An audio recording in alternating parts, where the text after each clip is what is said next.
Welcome to My Psychedelic Roots, a podcast of conversations with people from a broad swath of lived experience to explore their psychedelic beginnings or roots, what led them to start using psychedelics, what those early experiences were like, and how those roots have impacted their life's unfolding.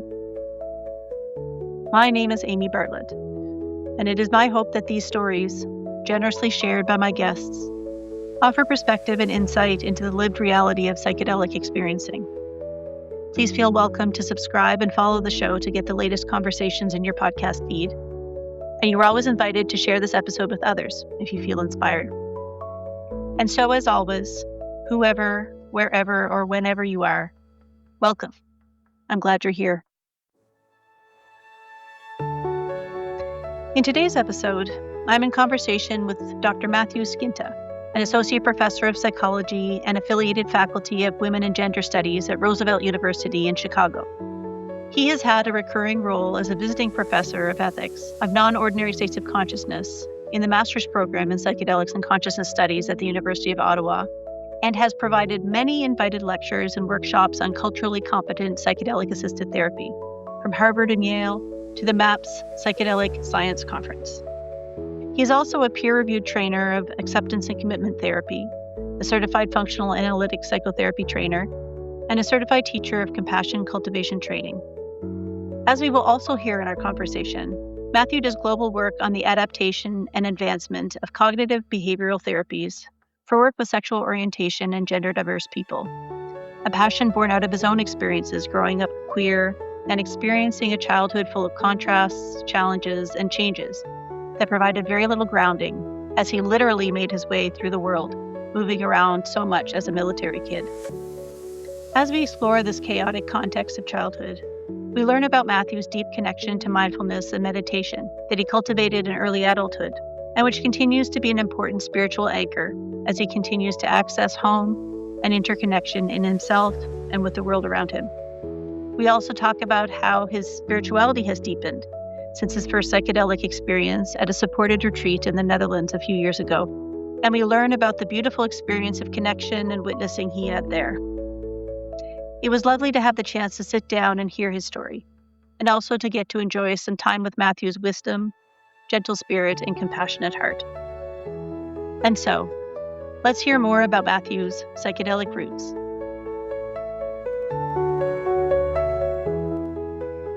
Wonderful. Matthew, welcome. Thank you so much for having me. It's so great to have you here, and I'm looking forward to hearing more about your psychedelic roots. Before we jump in, what do you think it's important that people know about your background and life today before we move into conversation together? In terms of background, aside from the professional side, I'd started practicing Zen meditation in grad school, and that's become a fairly important but also intertwined element of my connection with plant medicines and spirituality.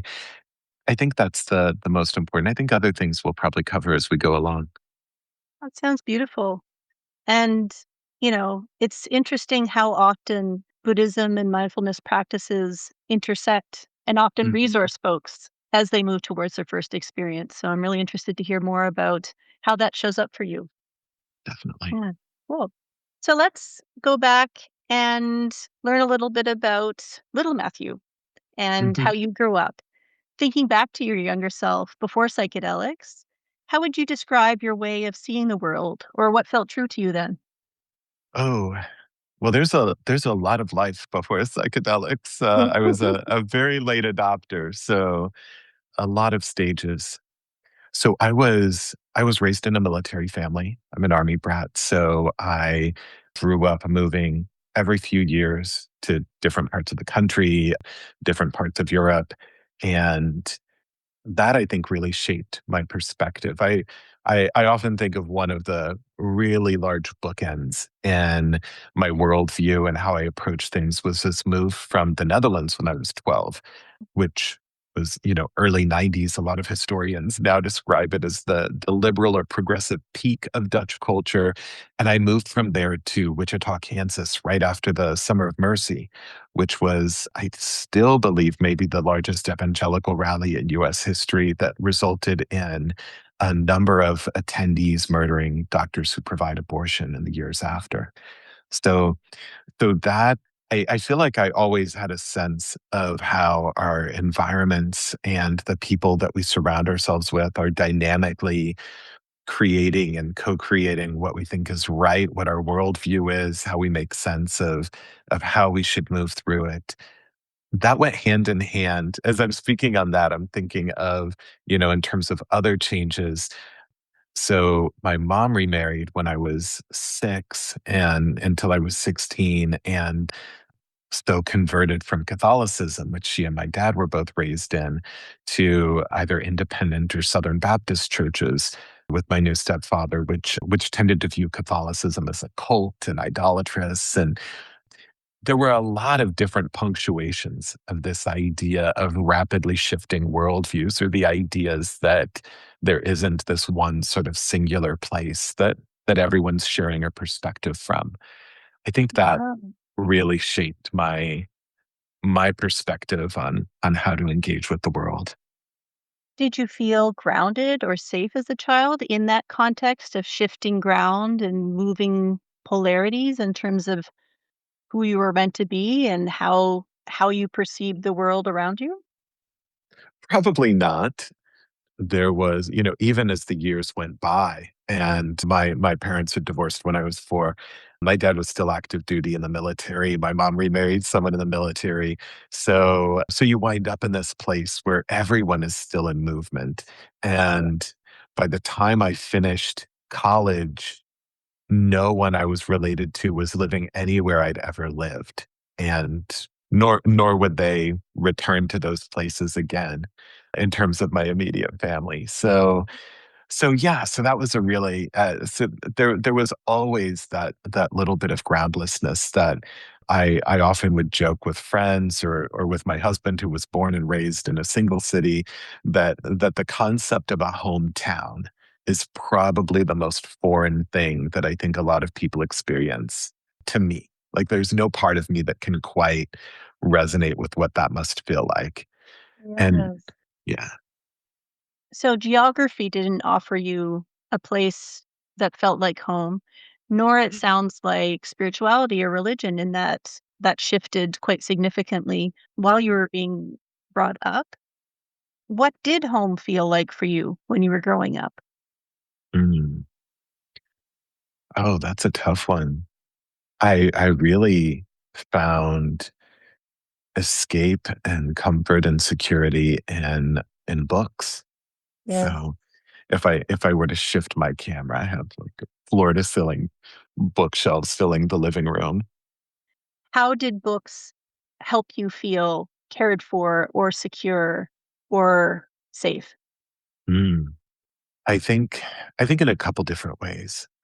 One is that dance with groundedness, right? Like you could escape into a fictional world or a different perspective that was offering some clarity, some linear belief system. And yet you reach the end of the pages. And even if you're a fan of that author, you are then entering a new world. So this idea that you could both find groundedness and that it remains provisional, I Mm. think was important. Yes. Both Yeah. a grounding and a mirroring of your experience. Yeah. Yeah.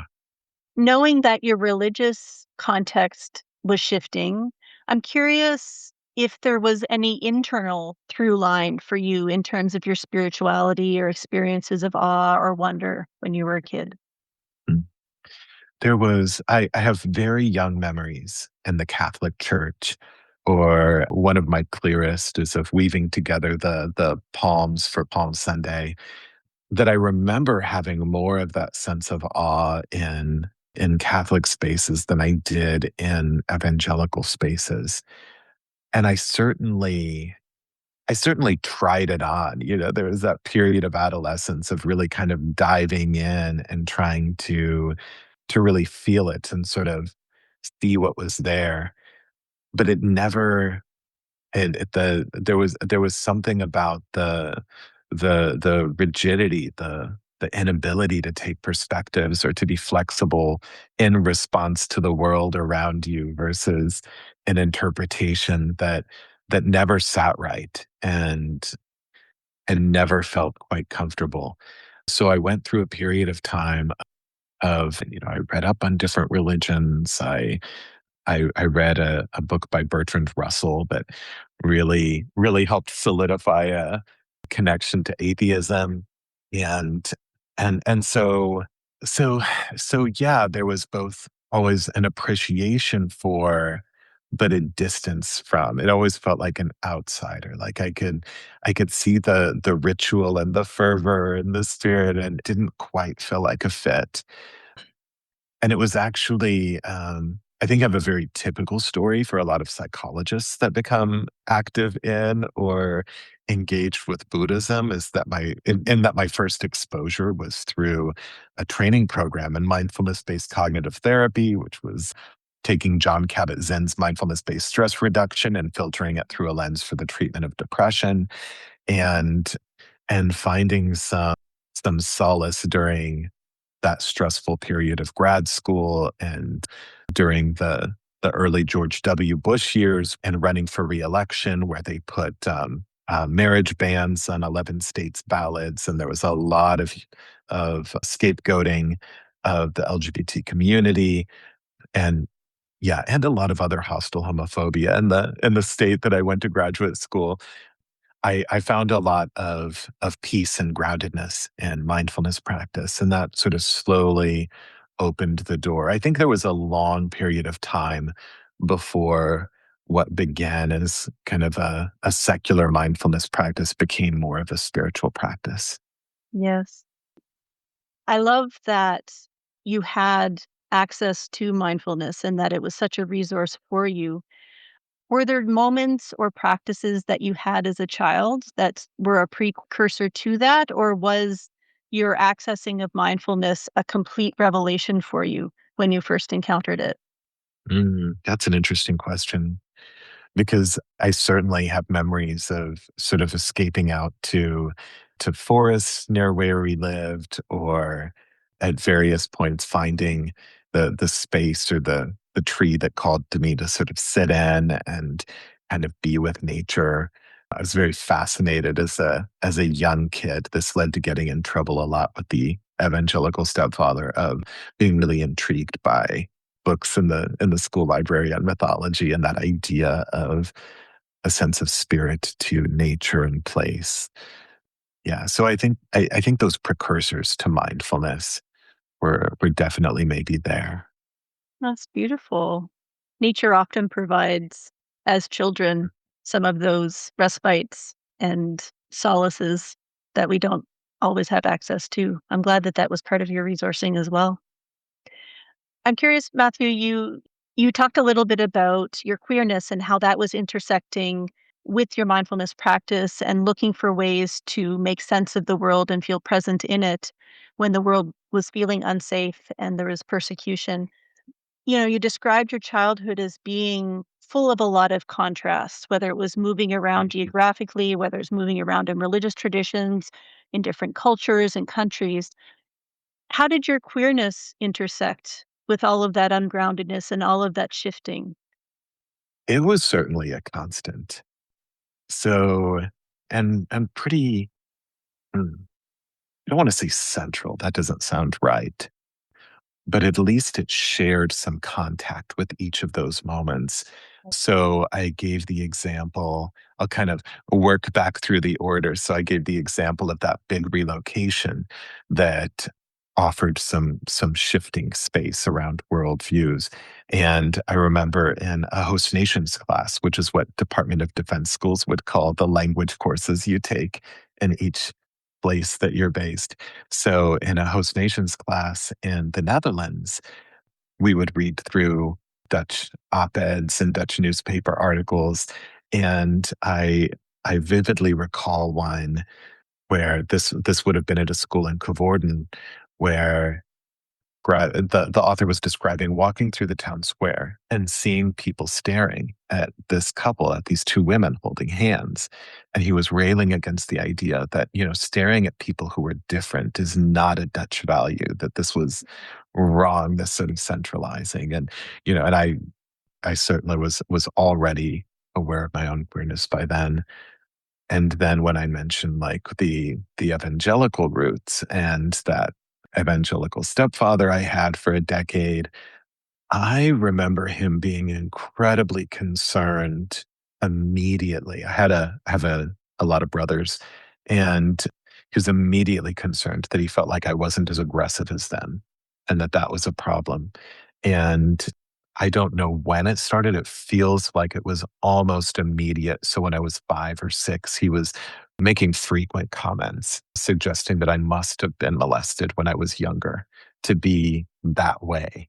So there's this conflation of this lens of othering and queerness that overlays all of these.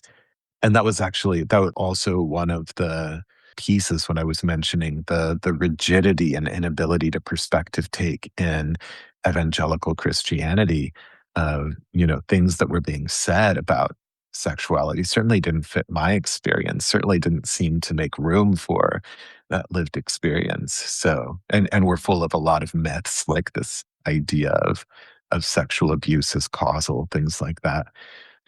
Yeah, so that was always there. Did you know early on that you were different or queer, or is it something that you pushed back against? How did you navigate coming out to yourself, again, in those shifting Yeah. sands of childhood? Yeah, I remember probably being 10 and looking up the word homosexual in the dictionary. Like, I realized for myself pretty early, but it did not feel like a safe home or safe place to voice that. There was a lot of violence in my home, and then even later in high school when my mom had divorced that stepfather, she was working at an adolescent psych ward at the time, which I remembered coming across. This would have been a much earlier time in the internet, so pre-Reddit and things like that. But coming across some online discussion arguing if this psychiatric hospital in Wichita was fudging data so that middle class parents could get insurance reimbursement for their children needing hospitalized for treatment resistant depression or anxiety as a cover for conversion therapy. So, so even just having things like that floating around, it definitely was clear that it was unsafe to be open until I was out of the house, a legal adult. I'd finished high school in Kansas, which at the time was one of 4 states that had anti gay specific sodomy laws on the books until 2003. So, Wow. yeah. So the queerness was not something that you felt particularly free and open to express or be. Yeah, yeah, didn't feel free and open to express, and with the sort of policing as a smaller child, it was on such a spectrum always with gendered behavior. So it was kind of always there. It was always there as sort of a piece of me that was being treated as problematic, as difficult, as I'm really sorry, Matthew. A challenging context in which to grow up. I also expect it was an environment where psychedelics probably weren't openly discussed, either positively or negatively. Did you have a perception of them growing up? Were they something that was part of your lived experience? very little. So I had my dad's only brother lived his life in supportive housing in a halfway house with diagnosis of paranoid schizophrenia. And we grew up being told it was because he took too much LSD in college. So that was sort of the long and the short of the only way it was discussed growing up. Hmm. Did you ever encounter any conversations around it as part of coming into the mindfulness space? Because sometimes there is a bit of a Venn diagram of overlap in those spaces. There is, and it's kind of fascinating in hindsight because it absolutely did not come up for many, many years. Like now it's talked about quite a bit, but even my first ever Zen teacher I sat with, who's in a lineage. So Tim McCarthy, his teacher was Koben Chino Otagawa, who his students have a reputation, I think, for being against the grain. And I have a vague memory that like a very vague memory of him telling a story of some of Koben's students asking him to try it once and give them his profound wisdom and what he thought it was like. And he just kind of shrugged after and said, "Well, that was interesting." And that was so yeah, no one in the first or early communities that I sat with ever had any major intersection. Interesting. Yeah. And so when was that intersection or when did that intersection happen for you? Was there a particular moment or conversation or experience that exposed you to psychedelics? Yes. So, yes and no. So, Mm, I think this is another place where it's important to tie in a context of queerness because while I've seen the data and I've heard Tanya Palmer's cite data that something like 80% of Zen priests in the US attribute a mushroom or LSD experience to starting down that path.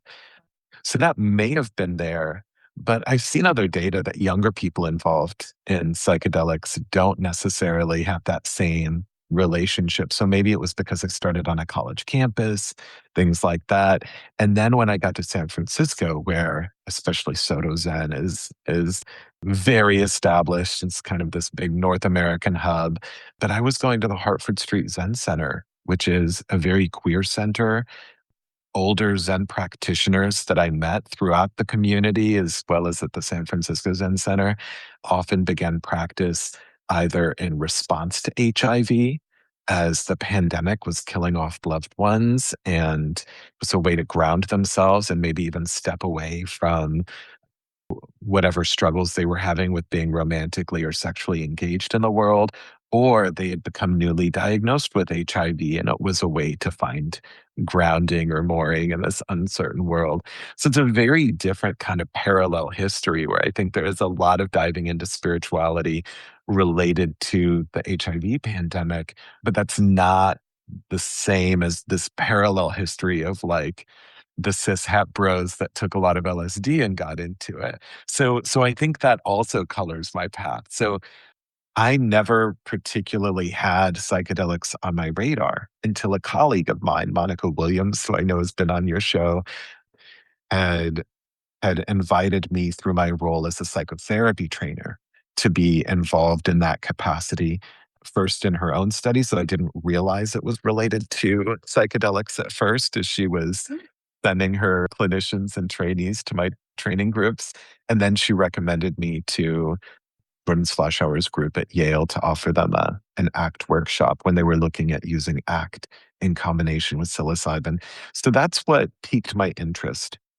And What did you and think of that? Was that surprising? Was that intriguing, scary? Did you dismiss it?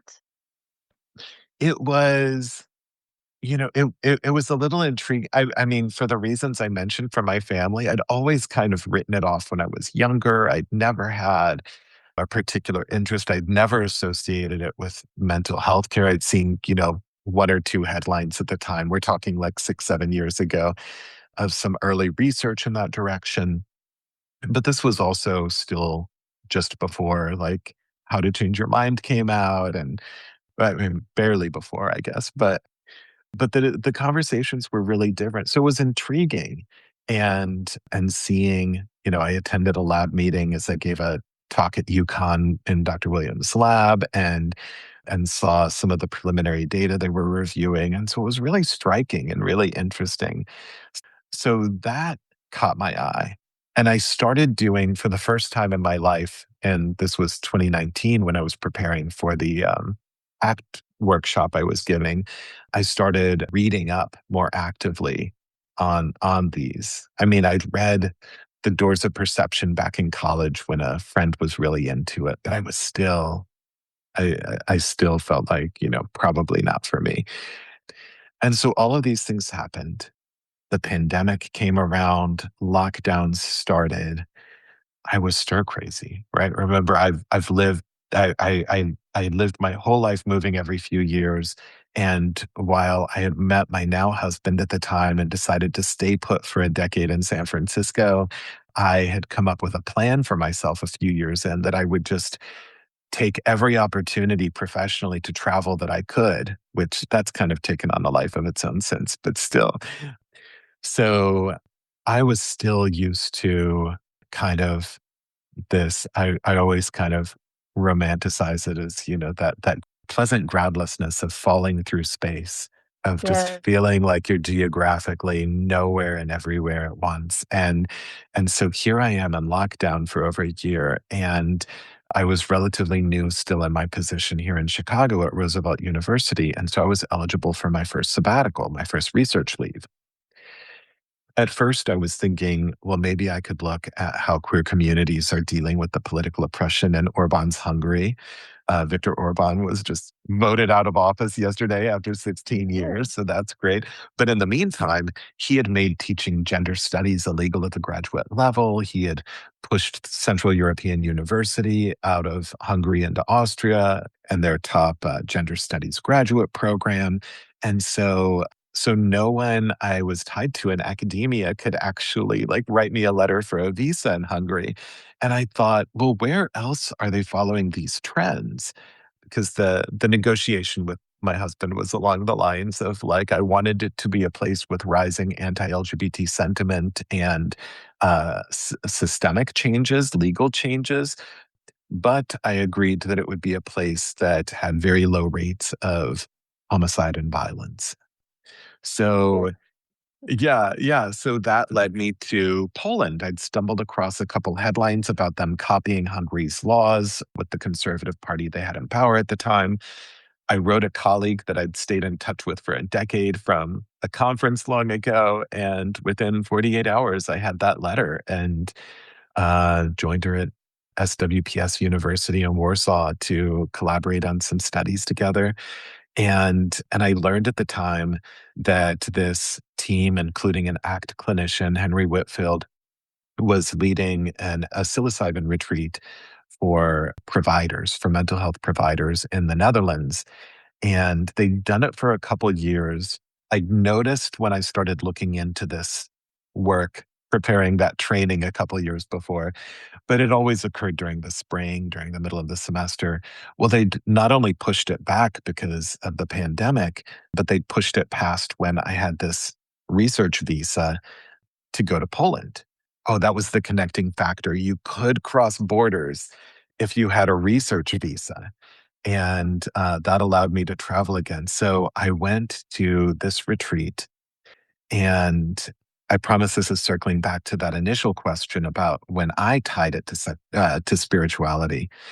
So this is my first time with any psychedelic exposure ever, with Yeah. a tea made with lemon and ginger and the truffles that are legally sold in the Netherlands. And I drink my tea and I lie back on the mattress, and within minutes, I think, I'm just reliving this violent memory, that stepfather from probably when I was 6, just on a loop. Like I would often describe it to friends afterward, like if you've seen the Coven season of American Horror Story, the show where it has these depictions of hell or a particularly unpleasant memory that you were just living over and over and over again. And so that was where it started. Mhm. And eventually, eventually it was like all of the dimensions of this scene expanded out into space, and I could see what I'd internalized from this moment, what messages I'd lived with as true, and that didn't have to be lived with. and then it rolled into the next moment. Mhm. And so by the end of it, in this place of deep interbeing and interconnection and belongingness as a piece of the world and a piece of nature, there are these huge kind of plate glass windows looking out on all sides from this hall we were in the Dutch countryside. And my eyes met the eyes of this fawn across the field. They believed that its mother had been shot by hunters. Possibly it was just hunting season, and she'd taken to hanging out around the farm where they had like a rescue llama and some other animals because the fawn could just hop over the fence and play with them a bit. And so our eyes meet, and she crossed the field and she came right up to the glass, and so we watched each other.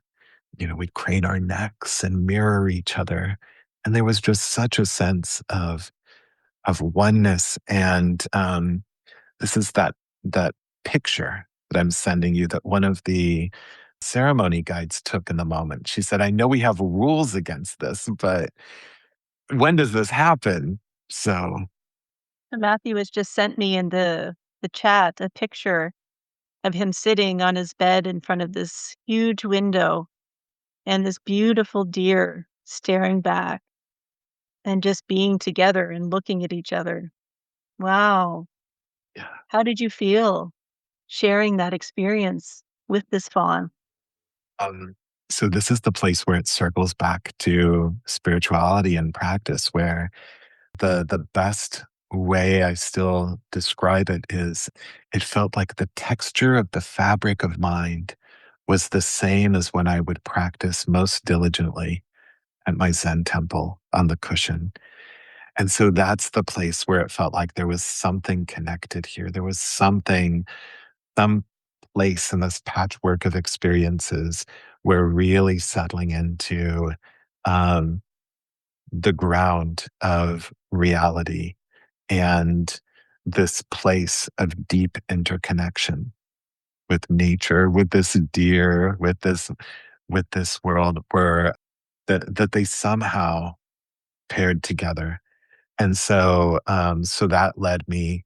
I'd relocated just before the pandemic to Chicago. I still hadn't tried any Zen centers. A couple of years had passed. I mean, there were lockdowns and everything, but this led me first to find some longer silent retreats, and then to find a temple here that I belong to, and to really dive back into practice, back into presence. So, Wow. yeah, It's such a significant and beautiful moment, and also the unfolding that sort of came from that moment of self-recognition and other recognition, and the recognition of what lay between both of you in that moment. It's really quite profound, I expect, that seeing and being seen. I'm curious, in the picture, there were other people also in their experience. How do you think they experienced your connection? Or did you feel like they were part of what you were experiencing as well? I'm just curious about that shared space that you were in as you were having this intimate moment with yeah. one being. It's, I mean, in the moment, my focus was so much with the deer. And afterward, talking about it, it was funny. You just kind of see the mound under the blanket. I think she was dozing off and on, but there was a woman right next to me that had watched. And afterward, when we were having dinner, she said, "Was this a vision of my journey? Or was there this moment that you shared and you stood up by the glass and there was this deer?" And so the two near me that were watching were, their experience of it was maybe of witnessing an experience I was having. There were degrees to which it was shared and not shared. Well, it's so beautiful. I don't know if this is your experience. I find it can be beautiful to have these intimate experiences, and there can be a specialness or a profundity to having those experiences witnessed. by others, whether in journey or in integration or whatever. But I love that you were witnessed as well as having that experience. I have a lot of gratitude for this photo existing, Yeah. or that this is something that I could look back at and reconnect with this space, but can also share.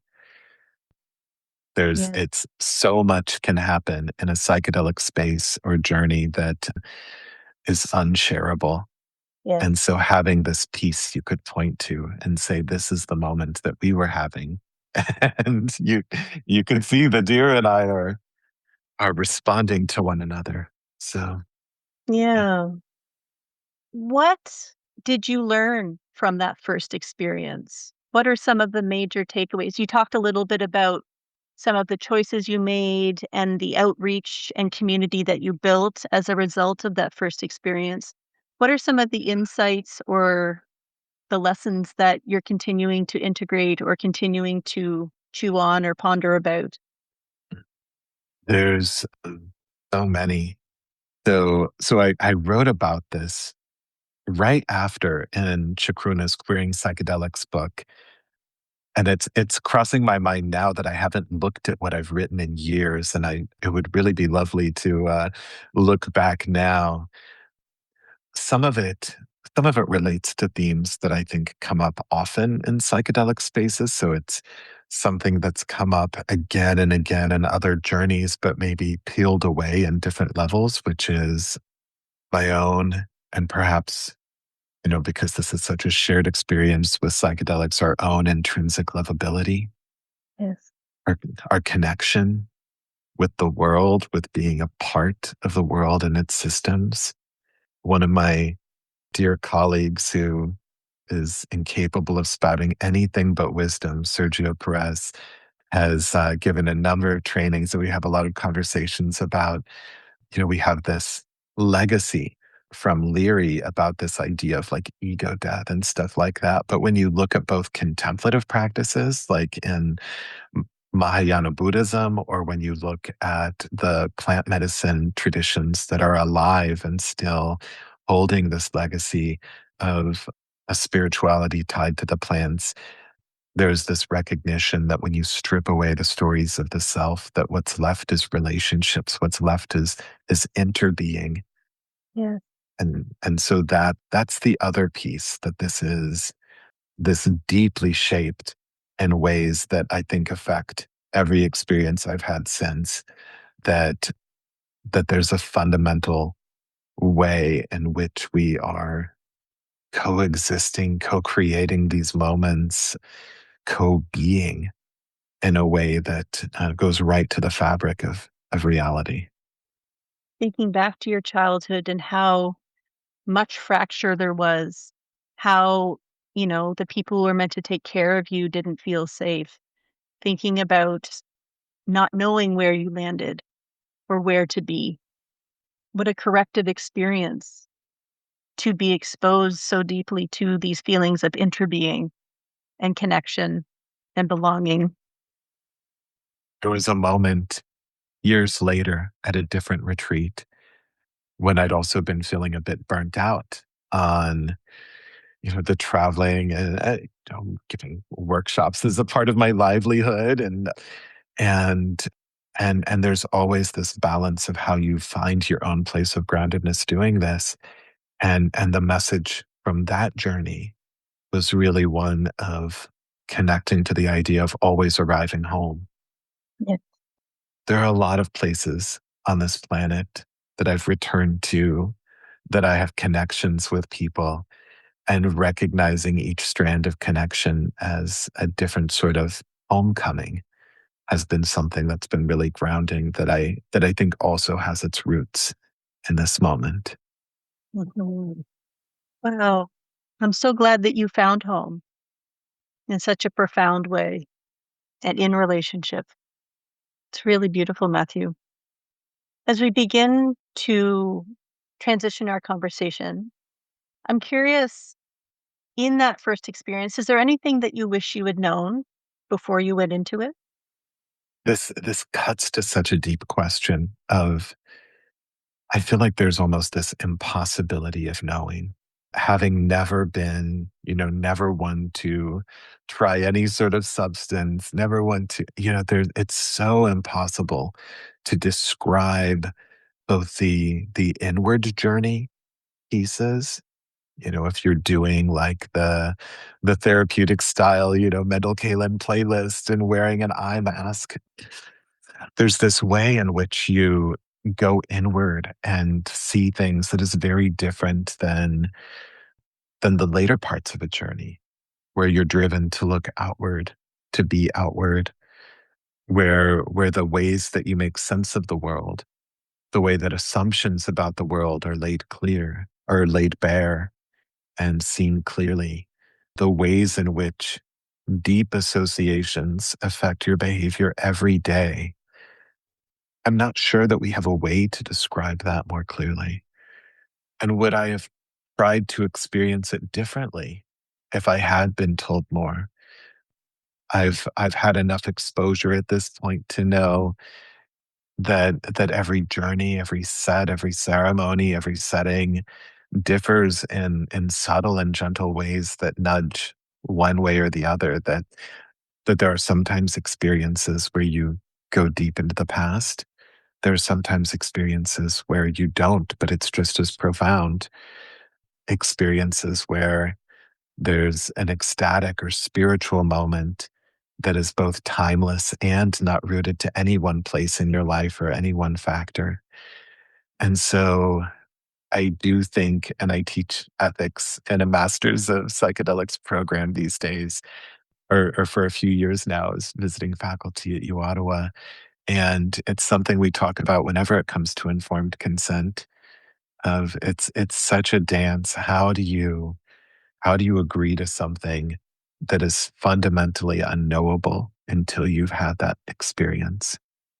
And it's not just the classic psychedelics, like the emotional vulnerability of MDMA is so radically different, I think, than how it could be described. Yes. It's interesting to think about how or if that first experience would have been different with that knowledge that is ultimately incommunicable Mhm. or ineffable. Very well put. Matthew, as we close, I'm curious, what is your relationship to psychedelics today? And how does that perhaps intersect with your evolving or reimagining or re-engagement with your mindfulness practice? Mhm. So it's certainly more complex with much longer silent retreats and other spiritual practices within my Zen tradition. On the one hand, you start to see the ways in which, or experience the ways in which these are a tapestry that I often tell friends. There's nothing that you can experience with a psychedelic that you can't experience on the cushion, and if you sit long enough, that you will experience. There are still ways and surprising times and places where plant medicines are like a compass pointing toward potentials. If we have time, there's a metaphor that I love to use. So, a number of the longer retreats I've gone to with work I do in Europe have been in Monchique in the south of Portugal. And so you see these rolling hills toward the ocean. And over the years, I've had a number of times where I've either gone directly from or directly to a psychedelic retreat from spending 8 days in silence in Portugal. And so in those experiences, it crossed my mind at one point that, a psychedelic can be a bit like knowing that somewhere in the valley between these hills, there's a beautiful concert playing, and you're sitting beside a radio that you could try and tune in, and it is also busted at the loudest possible volume. So you're getting a lot of static and a lot of chaos, but you could get glimpses of that beauty. And that meditation is much like sitting silently and still until through the leaves you can hear the little bits of music coming through the hills, and you could slowly follow it to the source. And sometimes, if you integrate the two of them just right, if you've quieted the mind with practice just enough, then it can be a bit like as you work through the hills toward the source of that song that you come across a paved path and the music echoes off the stone and you move a little closer. And it still doesn't necessarily mean you reach the concert, right? It's not necessarily reaching the destination, but the ways in which you move toward the valley, they both offer some different relationship with the music. That's so beautiful, Matthew. Thank you so much for sharing what you've been exposed to in that music, both with psychedelics and in your meditation practice. And thank you for all of the work that you do in this space around ethics and queerness and accountability. It's touching to know the work that you do and contribute in the academic and professional space, and also to know how deeply rooted it is in your own experiences and the things that you've learned about yourself and the world around you. Really beautiful. Any final or parting words that you'd like to offer as we close the conversation today? Thank you so much for having me. This has really been a pleasure. Lovely to have you as well. Thank you, Matthew, so much.